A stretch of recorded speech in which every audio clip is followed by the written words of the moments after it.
Good morning class, welcome back. Today we are going to start new chapter number 15, some natural phenomena. Okay, in class 7 you read about winds, storms and cyclone. हमने अपनी class 7 के अंदर यानी कि previous class के अंदर पहले से स्टडी कर रखी है कि तूफान क्या होता है, चक्रवात क्या होता है, या ठंडी हवा जो चलती है, मूविंग एयर, वो सब क्या होता है.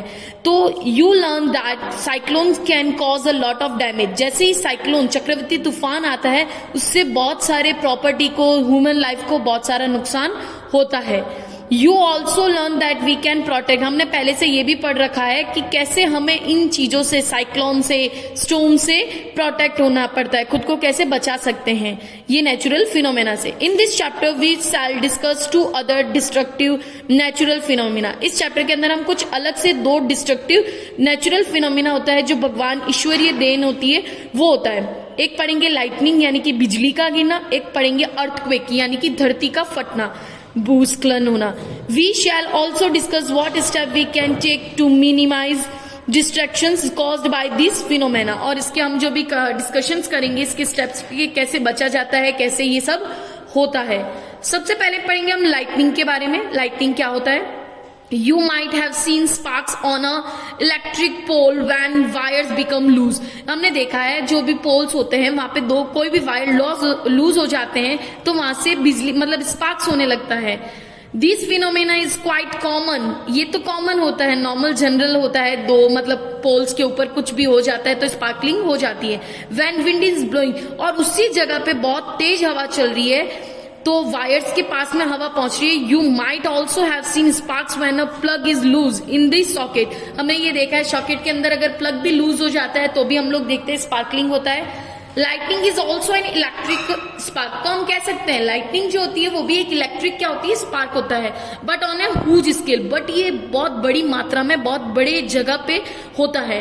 इन एंशिएंट टाइम्स, आज के टाइम में, people do not understand these cause of this sparks. But आज के टाइम में लोग इसको नहीं जानते हैं. They were there for afraid for lightning. वो आज भी बहुत बिजली के गिरने से बहुत ज्यादा डरते हैं.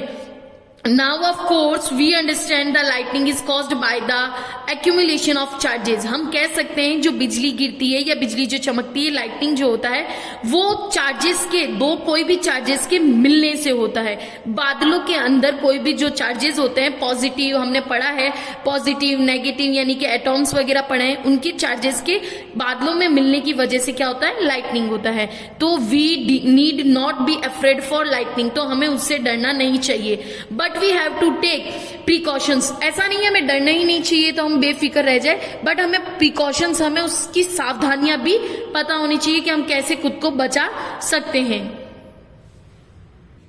ये देखा गया the spark that the Greeks knew about. Greeks मतलब जो भी साइंटिस्ट थे उन्होंने बताया ये क्या होता है, इसके बारे में क्या है, ये पहेलियां हैं कुछ, तो उन्होंने ये सब बताया कि जैसे बेंजामिन फ्रैंकलिन थे 1752 में, उन्होंने बताया. उन्होंने सबसे पहले साइक्लोन के बारे में देखा, लाइटनिंग का साउंड सुना उन लोगों ने.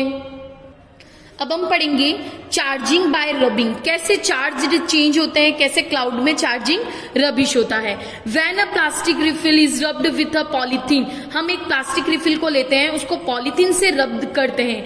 It acquires a small electric charge. हम देखते हैं उसमें कुछ इलेक्ट्रिक चार्ज मतलब स्टार्ट होता है. Similarly when a plastic com, हमने देखा है हम ड्राई, हमारे लुखी सुखी से बाल होते हैं बिना ऑयल के, और हम उस पर कॉम डालते हैं तो थोड़ा सा हमें फील होता है वो इलेक्ट्रिक चार्ज का. It acquires a small charge. वहां पे छोटा सा एक चार्ज होता है. इस चार्ज को हम क्या कहते हैं, चार्ज ऑब्जेक्ट बोलते हैं. In the process of charging the refill and the plastic comb, polythene and hair also get charge. उससे क्या होता है, इन चार्ज की वजह से हमारे हेयर्स वगैरह ये होते हैं, ये वो चार्ज हो जाता है और हमें छोटा सा इलेक्ट्रिक चार्ज फील होता है.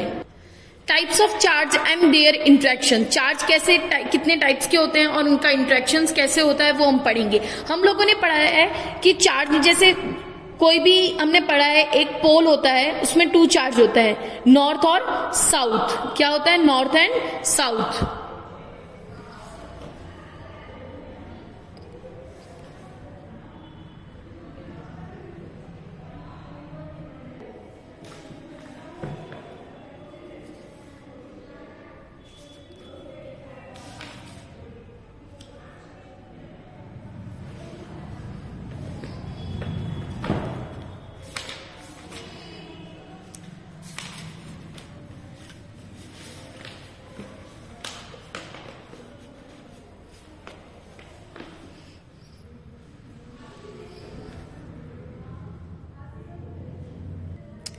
अब हम पढ़ेंगे the story of lightning. Lightning बिजली का कड़कना या चमकना कैसे होता है। It is now possible to explain lightning is in terms of charge produced by rubbing. Charge जो एक दूसरे के साथ रबिंग होते हैं तब क्या होता है, क्लाउड्स के अंदर लाइटनिंग प्रोड्यूस होती है। आप देख सकते हैं पॉजिटिव चार्जेस है, ये एक दूसरे से मिलते हैं तब क्या होता है, प्रोड्यूस करते हैं। You learn in class 7 that during the development of thunderstorm the air currents move upward will the water droplets move downward. These figures movement cause separation of charges.